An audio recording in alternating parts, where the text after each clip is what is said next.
Bismillahirrahmanirrahim. I am Dr. Muhammad Adnan, working as Assistant Professor in the Department of Physics, Cohort University of Science and Technology.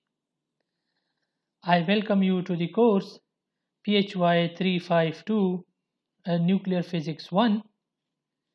Today, I will be covering the 10th lecture of this course, and the topic is Semi-Empirical Mass Formula. First, I will give the learning objectives. At the end of this presentation, the student will know the various terms of the semi-empirical mass formula, and also they will be able to explain the binding energy per nucleon curves of the known elements with the help of the semi-empirical mass formula. In this course, we are following the book Introductory Nuclear Physics by Kenneth S. Crane, 3rd edition. In this lecture, some of the figures are taken from this book. Before we start with the semi-empirical mass formula, we will start with the trend of the binding energy per nucleon of various elements that we have discussed in the previous lecture. And first we will just describe the various features of this binding energy per nucleon distribution against A. So the first one is that except these lighter nuclei, this curve, the binding energy per nucleon, is relatively constant. That is, it is around 8 MeV. That is the average binding energy of most nuclei to within 10% about 8 mega electron per nucleon. That is, this is around 8 MeV. Now the second one, which is the important one regarding your second course on the nuclear physics, and that is that one can note that when A is around 60, that is when the mass number is around this region, the nuclei are most tightly bound, that is more stable nuclei are in this group, and one can see that the binding energy per nucleon is having a peak value here. So from there one can see that the energy gain or release can be done in two ways. The first one is that the group below A is equal to 60, that is with these lighter elements. So that can be done, the first way can be done by assembling lighter nuclei into heavier one and get the stable region. And also for the A greater than 60 with this portion, the heavyweight, can be done by breaking the heavier nuclei into lighter nuclei, and such that these regions can be reached. So those two approaches give rise to these concept nuclear fusion, the lighter elements assembled into A around a 60, and also the nuclear fission, that is the disintegration of the heavier elements into lighter one. So these you will study in the nuclear 2 course. But what we are doing here, that is, we will be using the semi-empirical mass formula to calculate the binding energy and binding energy per nucleon, which you have done in the last lecture and in your assignment. And also one can reproduce this distribution. This distribution can be reproduced with the help of that semi-empirical mass formula, as it is clear from its name, that is, it is just, the formula is based on empirical formalism, that is to reproduce this observational data, and partially this is written as semi-empirical, that is the formalism is also based on physical assumptions, right? So that's why this is a semi-empirical formula. So we will discuss first those physical assumptions on which this empirical formula is based, so that one can reproduce this observational data. Now, the assumption of the semi-empirical mass formula is inspired from the liquid drop model. So first we will see those similarities between the nucleus and a liquid drop, and then we will discuss the various aspects of the semi-empirical mass formula. So the first one, as we know from the first part of this course, that nucleus is composed of nucleons, that is proton and neutron, and one can say that nucleus is a many particle system. Likewise for the liquid drop, which contains a large number of particles. Also, the nucleus is homogeneous and incompressible. By this we mean that the nucleus mass and charge are homogeneous. We have discussed the mass distribution and also the charge distribution, and also this is incompressible. So those homogeneous aspects are discussed in the first part, and also the liquid drop is homogeneous and incompressible drop. So we have also discussed that the nuclear density, the mass density of the nucleus, remains constant throughout its volume and drops to zero only near the boundary surface. If you remember, we have discussed this row represent the mass density of the nucleus. If we plot it against R, which is in femtometer, so one can see that this density is almost constant. Almost 90% of the matter inside the nucleus, which are nucleons, are distributed uniformly. That is, the density is uniform, and then the 10% of the nucleon are then spread into the shell part of the nucleus. So from there one can obtain this R is equal to R naught a to the power 1 over 3.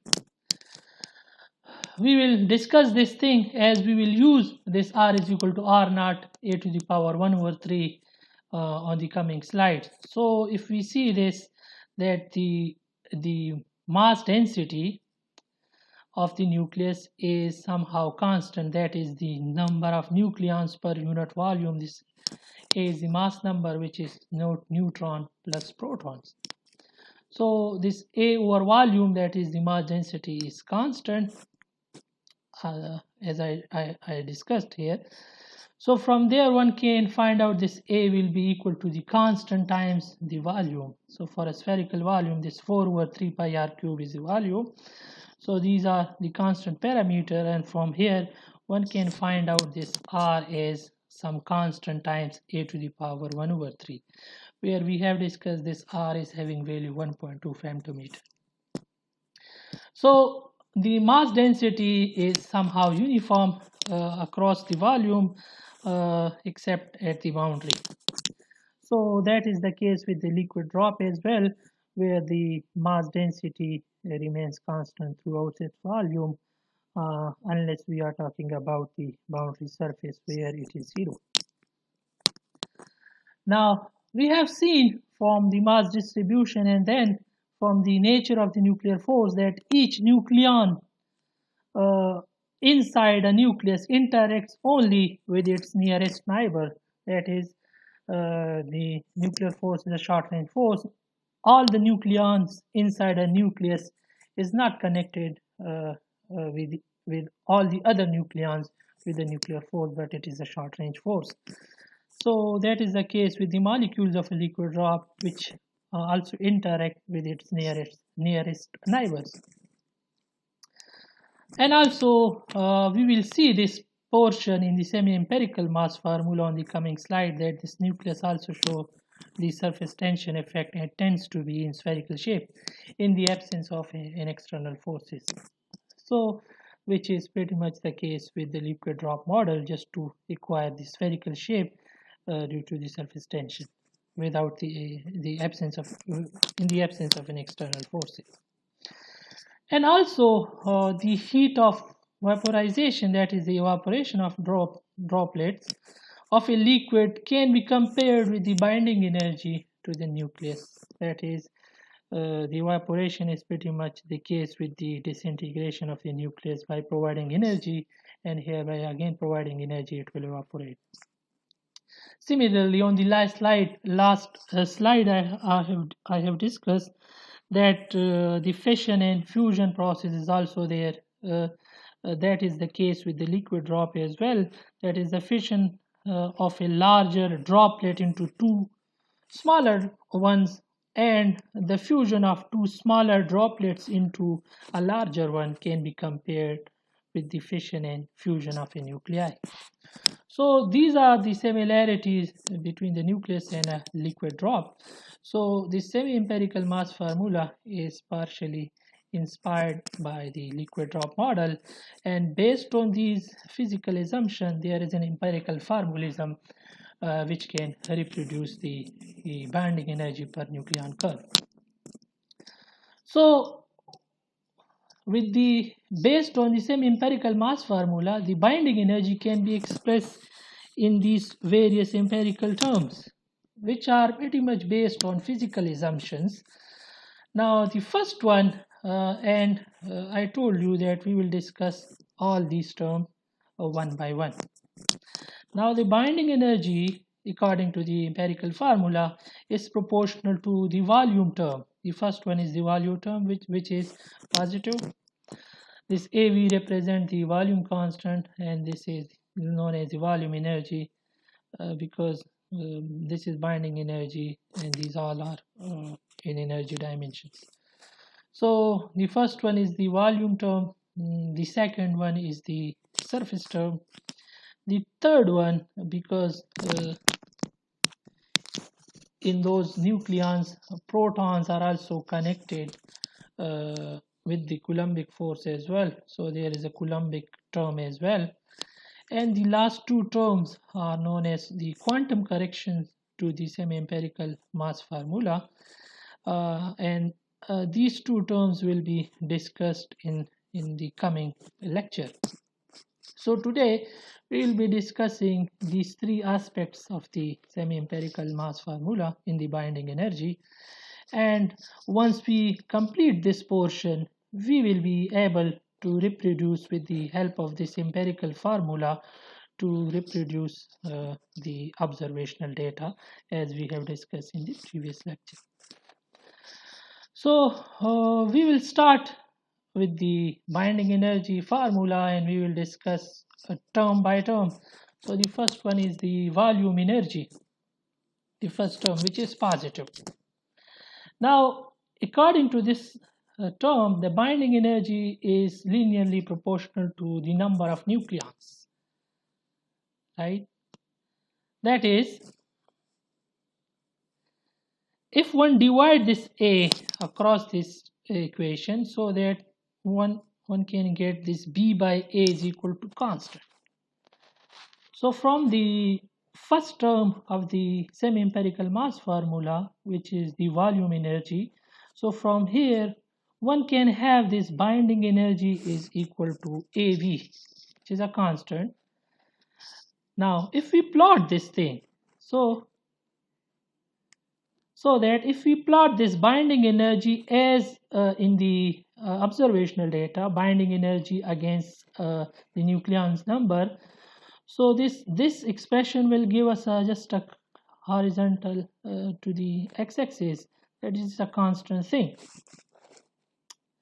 So one can say that before discussing into the detail how this arises, the volume energy arises, one can say that the overall shape of this binding energy per nucleon against a curve, the observational data, that can be obtained by the volume term. So one can say that the overall trend of the binding energy per nucleon curve can be obtained by the volume term. So if we see that this is almost a constant level, and similarly with this. Now, as I told you that this AV, AS, AC, and also this constant, they can be determined later on, and in the literature you will see various set of values for this constant. But if you just ignore the rest of the term, for example, the semi-empirical mass formula is having only this term.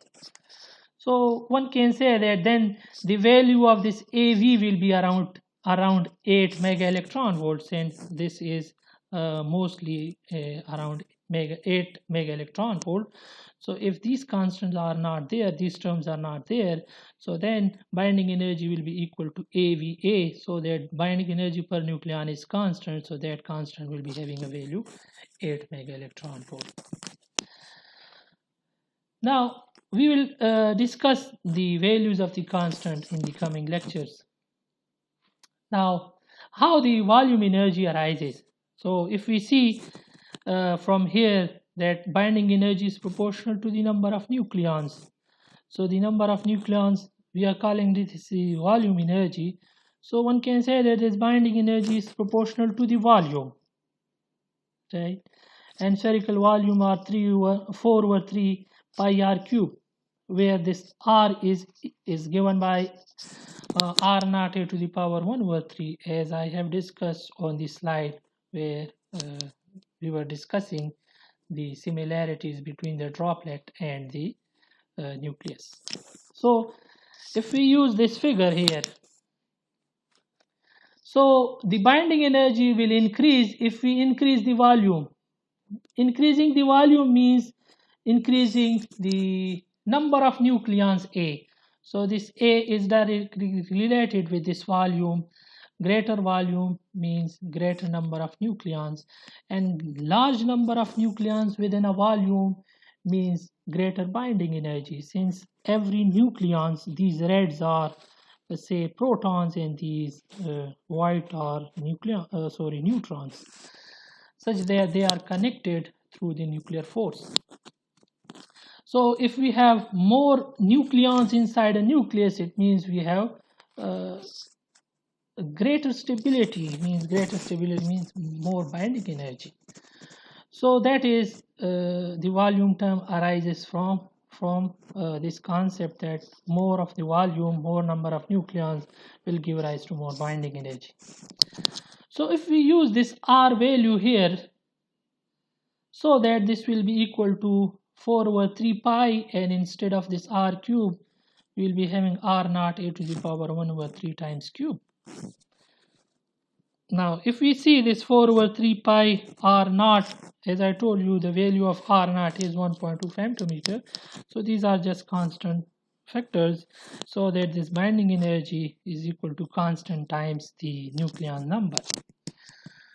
That is, we can group these constant into a single constant AV, such that binding energy is linearly proportional to the nucleon number.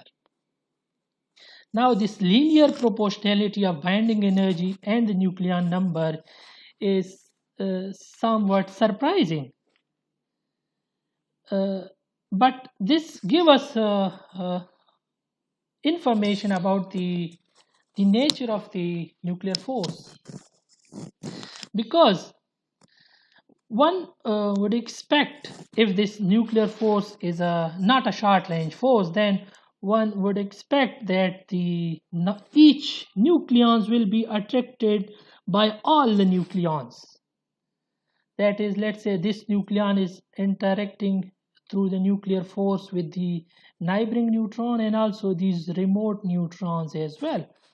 So that in those situations, the nuclear force will be termed as a long range force, but it is actually not. That's why this binding energy is proportional to A. Now, if nuclear force would have that kind of nature such that each nucleon is connected to all the nucleons within the volume, so then according to the knowledge of permutation, one can have that these nucleons will interact with all the rest of the nucleons. So in that way, it will be A into A minus 1 divided by 2, to be precise, the number of pairs that it will act through the nuclear force. Or we can say roughly this will be proportional to A square. That is, more volume will give rise to more nucleons, and the binding energy should proportional to A square with the nucleon number. But this is surprising because the nuclear force is short range force. It acts only between the nearest neighbors, and that's why this kind of behavior is not there, and only linear behavior between the binding energy and the mass number uh, can be seen in these distributions. So that's why this is linearly related, because this is connected only with the nearest neighbors. So this is not the situation. So then one can conclude that each nucleons inside a nucleus has about the same number of nearest neighbors. That arises because of the uniform mass distribution of the nucleus. That is, the matter which composed of protons and neutrons inside a nucleus is uniform, so that each nucleon is having the same number of neighbors, and they contribute roughly to the same amount of binding energy, and that's why they are linearly related. Every nucleon inside a nucleus contributes equally to the binding energy.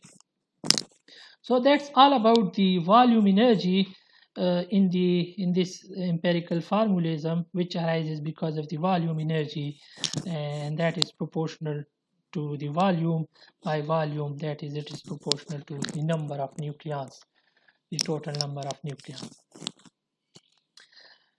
Now, after the first term, we will discuss next the surface energy.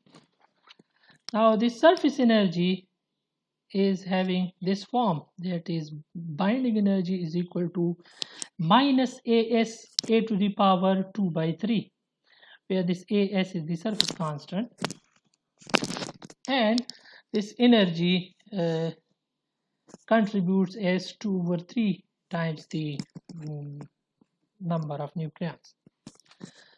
So to understand this, why there is a negative sign, the surface energy corrects for the previous assumption, that is, more of volume give rise to more binding energy, but there are some nucleons which lies at the surface, so that you need to have a compensation of this volume energy by subtracting the surface contribution. That every nucleons interact with the same number of nucleons, other nucleons. As I told you that every nucleons are connected with the equal number of nucleons, but that assumption is only valid within the volume. The surface distributions of the nuclear force is somehow different. That we will see here. Now here, if you see, this nucleon is within the volume, so that is connected with the nearest neighbors. Now if we consider this one, which lies at the surface of the nucleus, so if we see now on this side, this is connected to these three nucleons, but there are no nucleons beyond this surface. So that assumption that every nucleons interact with the same number of nucleons, that is valid within the volume. So that contribution has to be subtracted. The surface energy has to be subtracted, because now the situation is somehow different for the nucleons lying at the surface. Now the surface energy contribution is more for smaller nuclei, because for large nuclei the volume nucleons are more, and they are connected with the strong nuclear force as compared to the elements with few number of nucleons, so that those few number of nucleons are then lessly bound, because the surface is the surface is almost close to the, let's say, the center, so that there are less number of nucleons. Now this term is negative and proportional to the surface area, and is therefore roughly equivalent to the liquid surface tension. Now, to understand how this surface energy acquiring this form, we will start with this thing, that this binding energy is proportional to the surface area, right? Surface area, the complete spherical area. So that spherical area is 4 pi r square. And as I told you, the r value is r naught a to the power 1 over 3. So if we use this definition here, so that this binding energy will be roughly proportional to the 4 pi times the r square. R is defined as this. So that if we just rearrange these things and combining all these constant factors into the surface constant As, so one can have the same form of the binding energy. As I told you, this is proportional to the surface area. Now, as I told you here, that the volume term here overestimates the binding energy by giving full weight to the surface nucleons, that is, every nucleon interact with the same number of nucleons. So we must subtract something which is from the binding energy. That is, we must therefore subtract from the binding energy a term which is proportional to the surface area, so that to overcompensate that effect which is the weightage given in the volume term, so that the surface energy is proportional to the a to the power 2 over 3, so that this effect will be more for the lighter nuclei, as we will see at the end. Now, after discussing the volume term and the surface term, now we are in a position to discuss the Coulomb energy, which is also part of this empirical formalism. Now, this term is also negative, where this AC is the Coulombic coefficient in the semi-empirical mass formula, and this Z into Z minus 1, where Z is the number of protons, and this A is the total number of nucleons to the power minus 1 over 3. So in this binding energy formula, one must also include the Coulombic repulsion of the protons, which likewise the surface energy tends to make the nucleus less tightly bound. That's why there is a negative sign here and here. So one must include the Coulombic repulsion between the protons. So if we just take this figure, as I told you, these red ones are the protons. So inside a nucleus, between the neutron, there is no Coulombic force, and the Coulombic force is only between the protons. And we also know that this Coulombic force is a long-range force, not the case with the nuclear force, as we have discussed in the case of volume energy. So here, every proton inside the nucleus is connected with all the protons inside a nucleus. So as I told you, the binding energy contribution will come from all these pairs. Now, if we recall your permutation knowledge, inside a nucleus, let's say there are Z protons, and all the protons are connected with all the other protons, so that there will be Z into Z minus 1 divided by 2 pairs, so that all the pairs will be connected through the Coulombic force. So that's why this is proportional to Z into Z minus 1 divided by 2. You can verify this by taking different nucleuses having proton number, and then you will be able to calculate the same Coulombic potential with this kind of approach. And we also know that the Coulombic potential varies as 1 over r. So once we just combine these two effects, so that this binding energy will be roughly equal to the constant times z to z minus 1 divided by 2, because of the nature of the Coulombic force, the long range force. All the proton contributes towards the force between one nucleon and the rest of the nucleon. And there is also 1 over r behavior of the Coulombic potential. And we know that r is equal to r naught a to the power 1 over 3. So if we use that definition of r and combining all the constant into one constant, we know that the Coulombic potential also having 1 over 4 pi epsilon naught types of constants. So if we just combine all the constant here in this AC, so that and this negative sign shows that this will make the binding energy lesser, because the Coulombic repulsion will make the nucleus less tightly bound, so that the 1 over r will be equal to a to the power minus 1 over 3 with this definition. So this is the Coulombic energy in the semi-empirical mass formula, and that is based on the assumptions that we have discussed. So as I told you, that because of the um, repulsive nature of the force between proton and proton, the binding energy will be reduced in principle, so that we can have the term proportional to the number of protons, and also it is varies as 1 over r, so that the general or the form which is given in the empirical mass formula is take this form.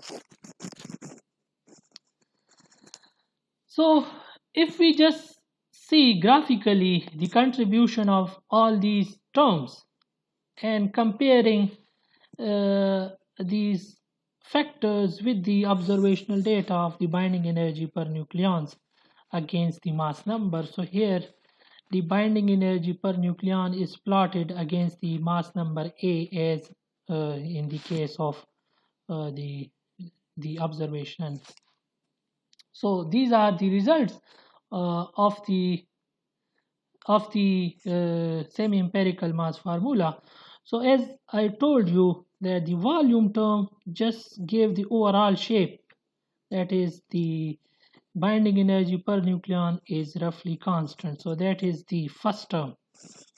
Now if we add the surface contribution, as I have discussed, so that instead of one term in the binding energy, we have surface volume energy and also surface energy. Remember, the surface energy was negative, so adding these two means volume minus the surface contribution. So one can see that the overall, the horizontal line is now squeezed to this form, so that it is now more closely in resemblance with the observational data. And if we see, as I told you, mass number are smaller in this region, that is the number of nucleons in those elements are small as compared to this region. So elements with smaller a, if we see the difference between the volume energy and also volume plus surface energy is more, there is a more gap. But if one goes here with the heavyweight elements, so that this gap is not that much compared to here. So as I told you, the surface contribution or the surface energy is more relevant with the lighter nuclei, so that the overall trend is now having this form if we include the surface energy along with the volume energy, so that it is more close to the binding energy per nucleon, which is around 8 MeV, so that this will be still more than 10 if we see this curve.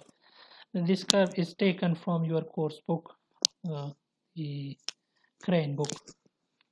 Now, If we add the Coulombic term as well in the semi-empirical mass formula, so that this will squeeze more to this thing.